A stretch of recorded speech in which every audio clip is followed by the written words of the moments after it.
I never thought a single signed hello could shatter the lies I'd been living in and set the stage for justice I never asked for. My name is Sarah Thompson, and for 12 long years, I believed I had the perfect military marriage. David was my everything.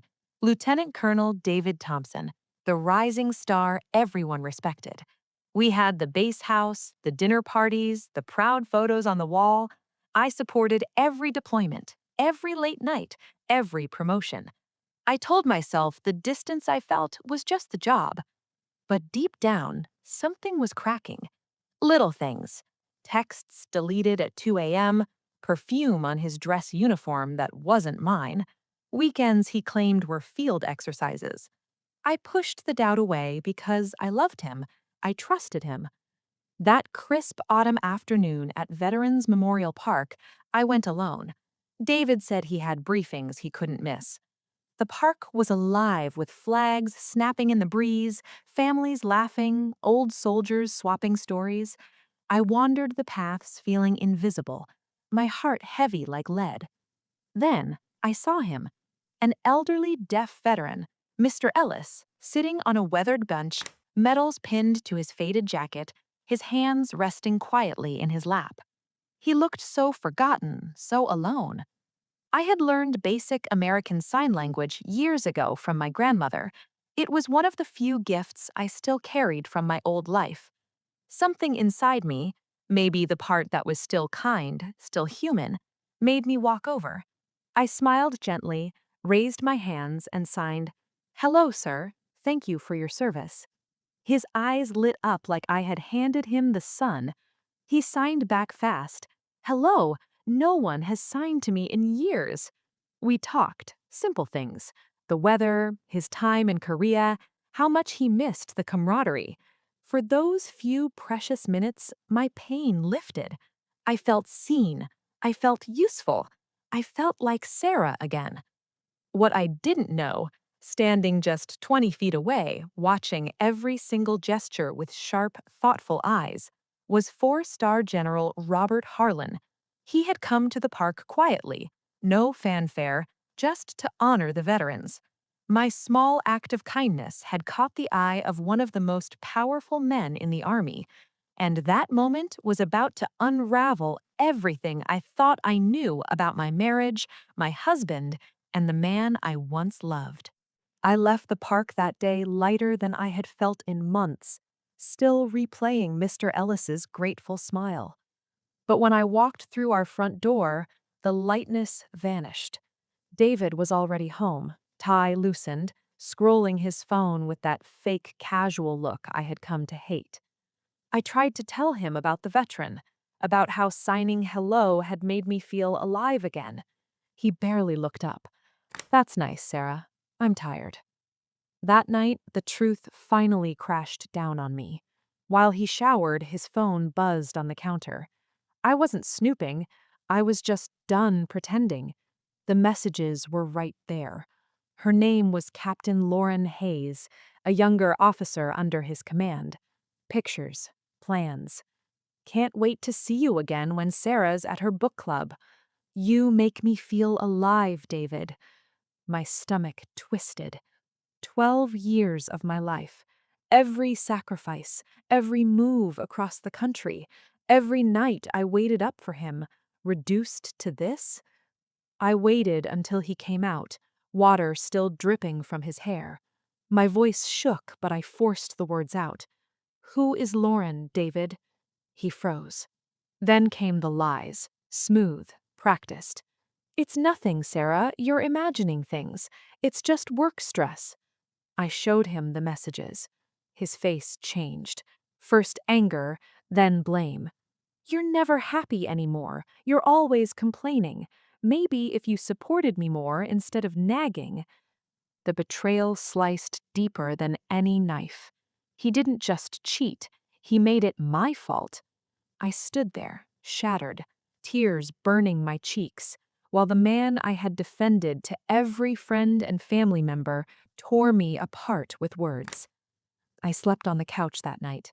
The next days blurred into a fog of pain. I couldn't eat. I couldn't breathe without crying.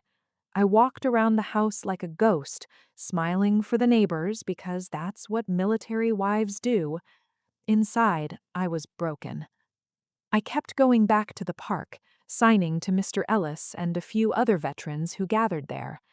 It was the only place I still felt like a decent human being, the only place the pain quieted for a little while. I told myself I was staying for the stability, for the life we built. But every night David came home later, the scent of her still clinging to him, and I felt myself disappearing. Then the call came. General Harlan's office. The general was very impressed with your interaction with the veteran, his aide said. He'd like to meet you. I didn't know whether to feel proud or terrified. I went anyway, heart pounding, still raw from David's latest excuse about another late meeting. When I sat across from the general in his quiet office, he studied me with kind but serious eyes. Your compassion stood out, Mrs. Thompson. In this line of work, character is everything. I almost told him everything right then, but I held back because even in my pain, I was still protecting David. Little did I know, the general already suspected the cracks in my husband's perfect record, and the betrayal I was living through was about to become impossible to hide. 2 weeks later, I sat in that same office again, this time with nothing left to lose. The general had asked me to return, and this time I didn't hold back. I told him everything, the messages, the lies, the way David had turned our marriage into a battlefield while wearing the uniform that was supposed to stand for honor. My voice cracked, but I kept going. I didn't come here for revenge, sir.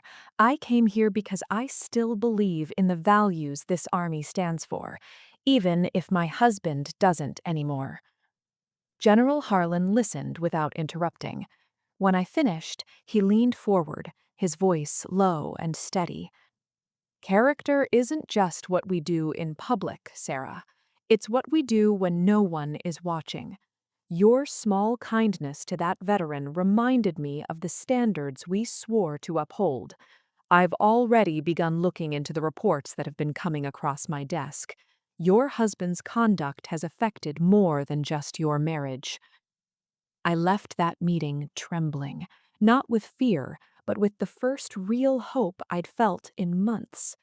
I didn't have to lift a finger. The wheels of justice that David thought he could outrun were already turning. 3 weeks later, it happened. A formal inquiry. David was called in expecting another routine briefing. Instead, he walked into a room full of senior officers and the evidence he could no longer deny. I wasn't there, but the base grapevine moves fast. Friends told me his face went white when they laid out the texts, the unauthorized absences, the way his affair had compromised unit morale and violated regulations. The man who once commanded respect now sat there exposed, stammering excuses that no one believed. By the end of the month, he was relieved of command, demoted, and facing disciplinary action.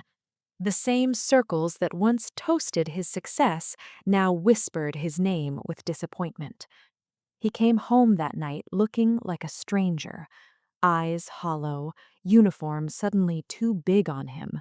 He tried one last time to blame me. I looked at him and felt nothing but peace. You did this to yourself, David. I just stopped protecting your secrets.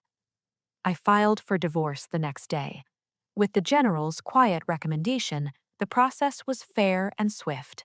I kept the house, received the support I deserved, and walked away with my dignity intact.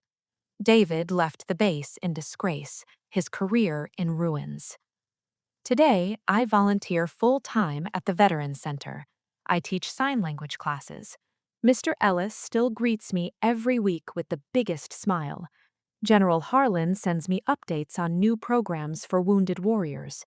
And every time I sign hello to someone who feels invisible, I remember that small act was never just kindness, it was the beginning of my freedom. Betrayal can break you into 1,000 pieces, but it can't steal the goodness you choose to give the world. Sometimes justice doesn't come from plotting revenge. It comes when you simply refuse to let the darkness dim your light. And when that light is seen by the right person, the truth always finds its way out. I signed hello to a deaf veteran that day. A 4-star general saw it all. And in the end, that one honest moment gave me back my life.